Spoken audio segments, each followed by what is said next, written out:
Nangako si Pangulong Bongbong Marcos ng dagdag na ayuda para sa mga tsuper para hindi sila malugi ngayong mahal na ang petrolyo.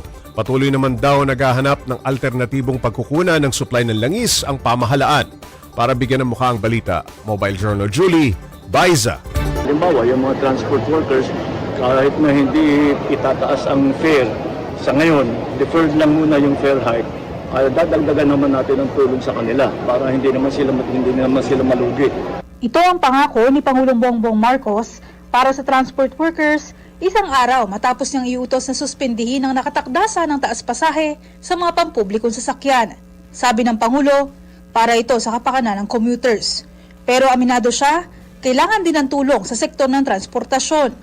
Lalong-lalo na parating ang Holy Week, marami nang alam naman natin napakaraming pagbiyahe para hindi mabawasan ang biyahe. So lahat ng ating mga pamilya ay makakapag-celebrate ng Holy Week kasama ang kanilang mahal sa buhay. Aminado rin ng Pangulo na sa ngayon, tali ang kamay ng pamahalaan sa pagtaas ng presyo ng langis. Sa gitna ito ng ikinasang transport strike ng ilang grupo bilang pagkundena sa mahal na petrolyo.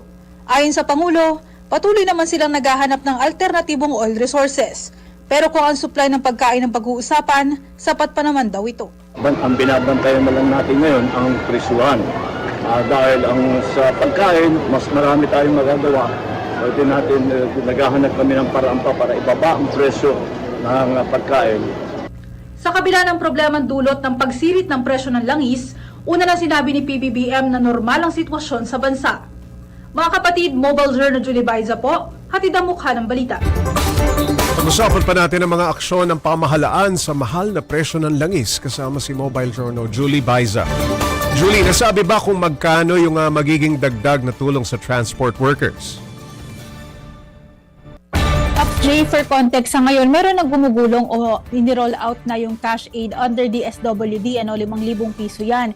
Ngayon, inuna muna yung tricycle drivers, susunod na linggo para naman daw sa mga TNVS at jeepney drivers. Bukod pa raw yan, Pops Jay, kung nakakuha ka na yan under DSWD, pwede ka pa rin makakuha under naman ng LTFRB at saka ng DOTR. 5,000 pesos din, Pops J, yung para sa drivers at operators ng traditional jeepney, habang 10,000 pesos naman para sa modern jeepneys. Next week din, Pops J, yung target na rollout niya ng LTFRB. So magiging magkasabay yung pamamahagi ng DSWD at saka ng LTFRB or DOTR netong cash subsidy or assistance nila para sa ating mga drivers. Julie, dahil sa patuloy na krisis sa Middle East, sapat pa ba ang supply ngayon ng langis? Sa ambush interview kanina, Pops J, sinabi ni PBBM na sapat pa yung supply ng langis na bansa. Hindi lang yung supply ng langis, kundi maging yung supply daw ng pagkain. Talagang sabi niya, yung presyo lang, yung kailangang bantayan kasi napakabilis daw nung paggalaw o yung term nga ng Pangulo, malikot yung presyo ng langis. So yun talaga yung kanilang binabantayan. Pero kung supply yung pag-uusapan, parehas pa naman daw na okay at meron tayong stock sa ngayon.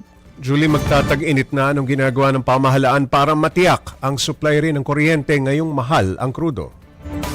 Pops J, ilang ulit na nga rin sinabi ng palasyo na yung mga sunod-sunod na hydroelectric power plants, nakatutulong nga din daw yan. Kasi yan, iba ka ng tubig at saka nagagamit na rin for energy kapag may biglang pangangailangan. Halimbawa, nagkaroon ng brownout sa isang lugar. Kung merong hydroelectric power plants doon sa lugar, magagamit yan for emergency purposes para sa mga ospital, para sa mga paaralan, or yung kung hanggang alin yung kakayanan nila na masuplayan or mabigyan ng kuryente. So yan yung mga sinasabing plano.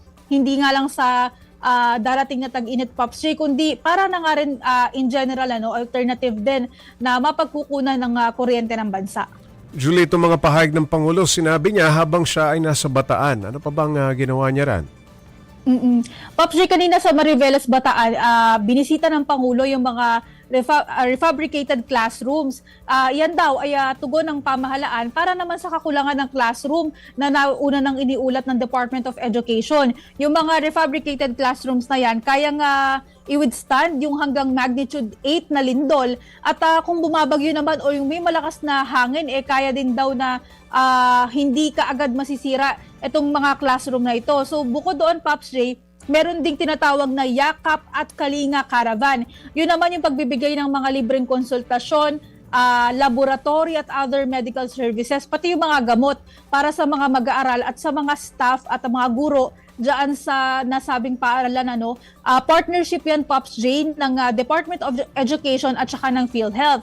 Pagkatapos naman nun, pumunta din si Pangulong Bongbong Marcos sa anniversary ng Philippine Army sa Taguig City kanina. Doon naman, Pops Jane, sinabi niya or inihabilin niya doon sa mga staff at personnel ng Philippine Army na i-uphold yung integrity, yung disiplina at saka yung professionalismo doon sa institusyon, lalo na raw kung may kinaharap na hamon ng bansa. Julie, ano naman ang tulong sa mga OFW mula sa Middle East na umuwi sa bansa? Pops Ray, ngayong hapon nga, nasa 317 OFWs yung nagbalik bansa mula yan sa UAE. Supposedly, sasalubungin sila ni Pangulong Bongbong Marcos alas 2 ngayong hapon.